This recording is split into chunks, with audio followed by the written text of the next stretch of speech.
So why do the vast majority of investors actually fail? Now, over the past 20 years, I've been involved in many different types of real estate transactions, from wholesaling to flipping, owning multifamily properties, as well as single family properties. And I can say that during that time frame, I have seen many successful people start from what I like to call the zero line of not knowing anything at all about real estate to over time, they become some of the most well-known and influential people in the industry. Before we go into this subject, please make sure that you smash that like button and make sure that you subscribe to this channel to get more content just like this in the future. And if this is helpful, please share it out to other people.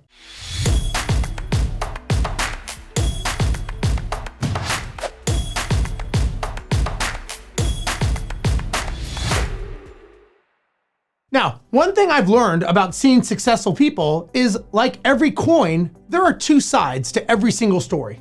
And the same is true with real estate investing. Now, unfortunately, there are just as many roadblocks to success, and the cold hard truth is that a far larger number of people go in the complete opposite direction of success. A huge percentage of investors, it's about 87% according to some statistics, will actually leave the real estate industry with shattered dreams and aspirations, having much less money in their pockets and a shell of the idealistic investor who had this grand dream of becoming this ultra rich and successful person. Through a mixture of my own hard-fought lessons and watching journeys of other newcomers in the industry, I can say that I have seen hundreds of real estate investors come and go over the years.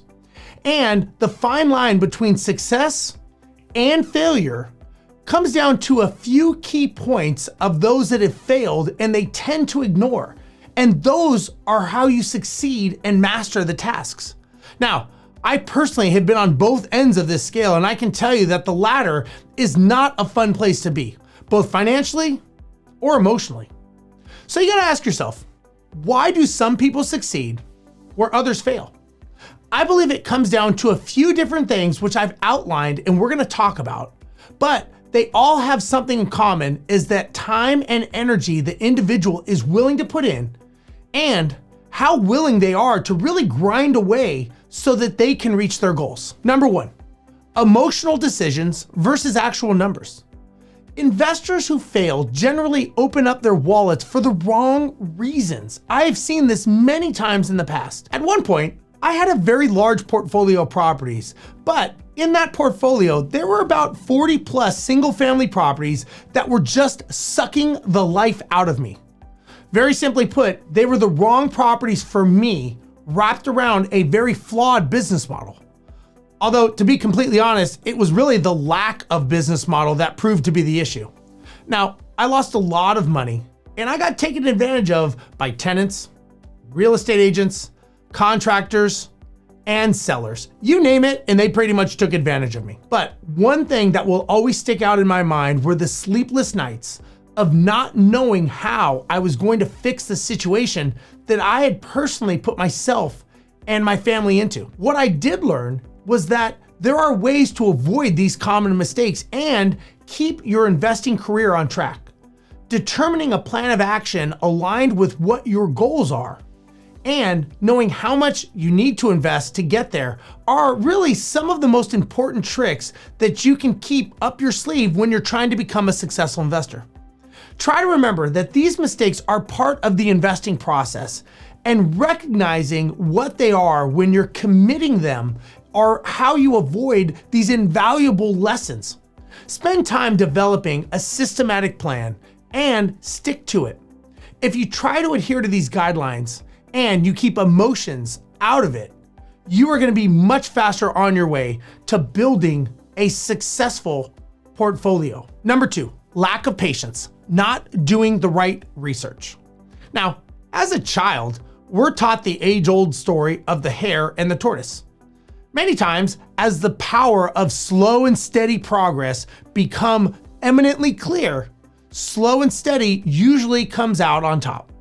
Whether you're talking about doing this in the gym, whether you're in school, or your career. But why then do we expect it to be different in investing?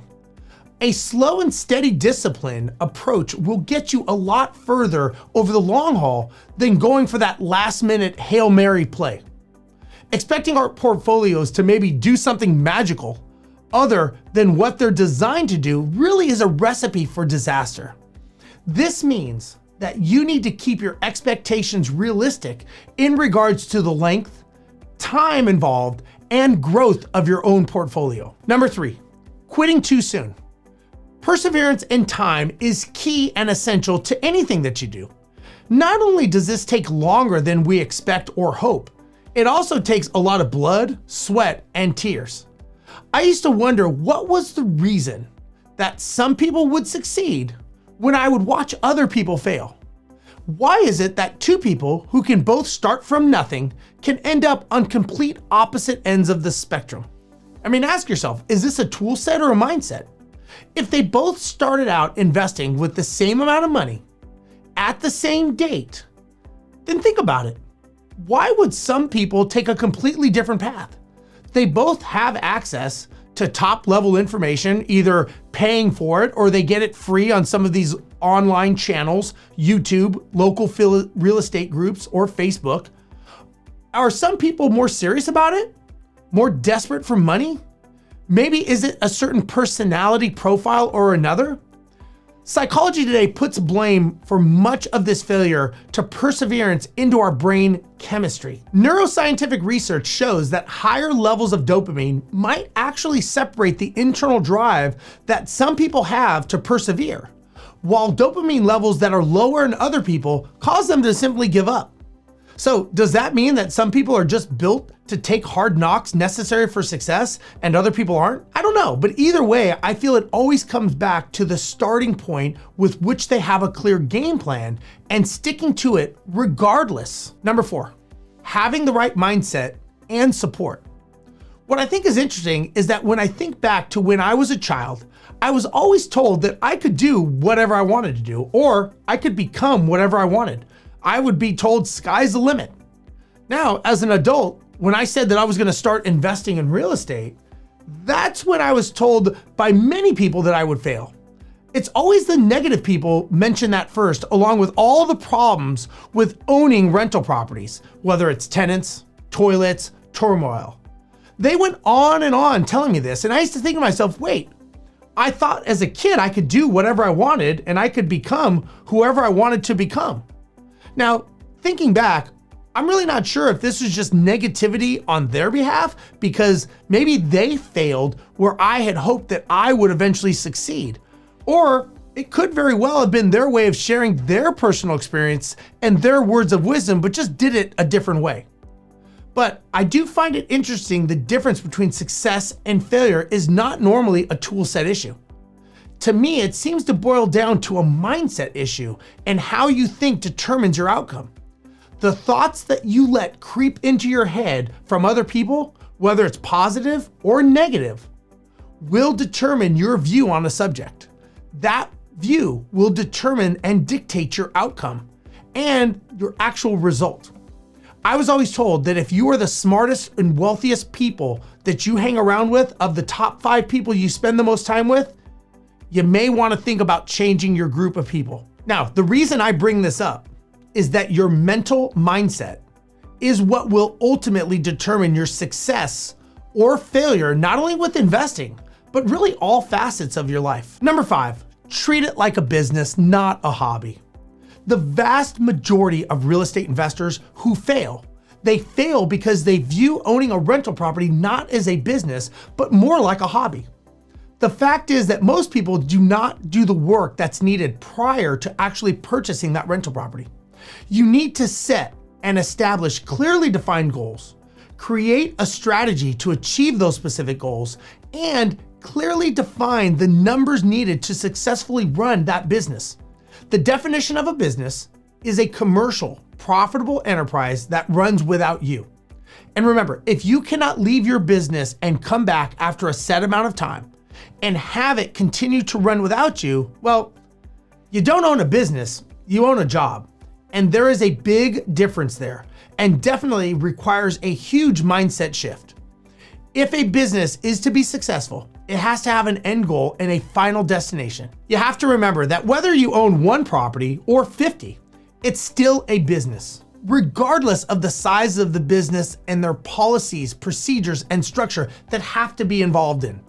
You've got laws that you need to be abided by, and the numerous government agencies ensuring that you do so. The biggest challenge for landlords, and one that's often overlooked, is that all these governing agencies consider you as a business.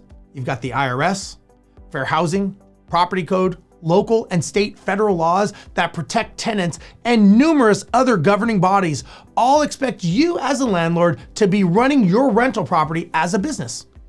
Unfortunately, the one person who doesn't understand that they are actually running a business, unfortunately, is the landlord.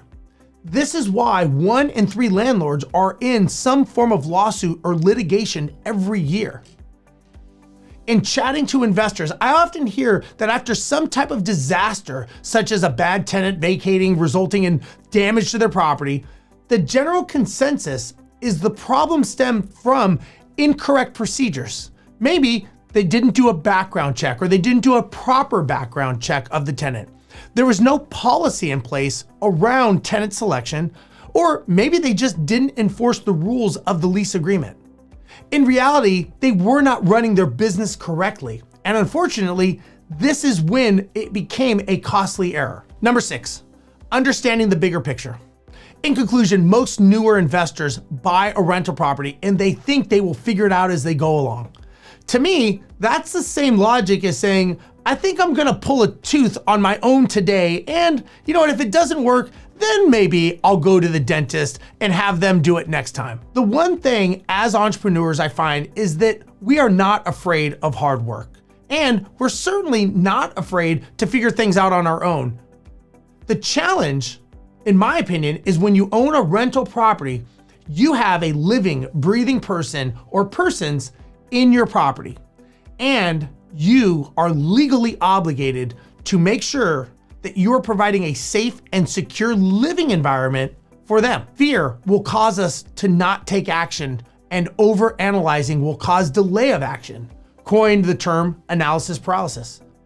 I would suggest that lack of clarity could be a bigger reason for action and ultimately the cause of failure. Remember, owning a rental property is purely a mathematical equation. That's all it is. And although it's easier said than done, we should try to keep emotions out of our transactions. The biggest challenge we have when owning a rental property is that we actually live in a house ourselves or something similar to that. And it's hard to think of something that we live in as a non-emotional object and purely numbers. I get it. When it does come to an investment property, you need the ability to shut off the emotional side of your brain. And you need to think more pragmatically, mathematically, and be more business-minded in general. This is the only way that you are going to succeed. Part of understanding the process is understanding the power that lies in leveraging of other people. Your team and the ability to protect your own time is essential. Now, I've read extensively, and nowhere have I read the only way to be successful is by doing it all by yourself. I personally believe the key to being a successful investor is fine-tuning how you get the return month after month, year after year, and to produce the revenue and cash flow that's promised by the numbers that you put down when you're initially looking at the spreadsheet when you're thinking of buying a deal. The key to success in real estate is understanding that you don't need to know everything, but you need to have the people in place to do just that. It's not a matter of you doing everything right all the time, in my opinion, and having all the answers. What it really is it's a matter of a team, and that team is doing consistent work to help you within the confines of the law. And they're also helping keep your business running with policies, procedures, and structure. The more that you think of your rental property as any other business and you make decisions based on numbers and not emotions, you will be more successful. The term trust but verify everything in your business, and always make sure your decisions are taking you closer to your goal and not further away, is going to be key to your success. So again, these are the challenges I see most investors make. If you're making these or have made these, please leave me a comment. I'd like to hear from them. If not, make sure you watch other videos where I talk about this, as well as other mistakes that a lot of investors make so that you can avoid making them in the future yourself. Thank you very much, and I'll talk to you later.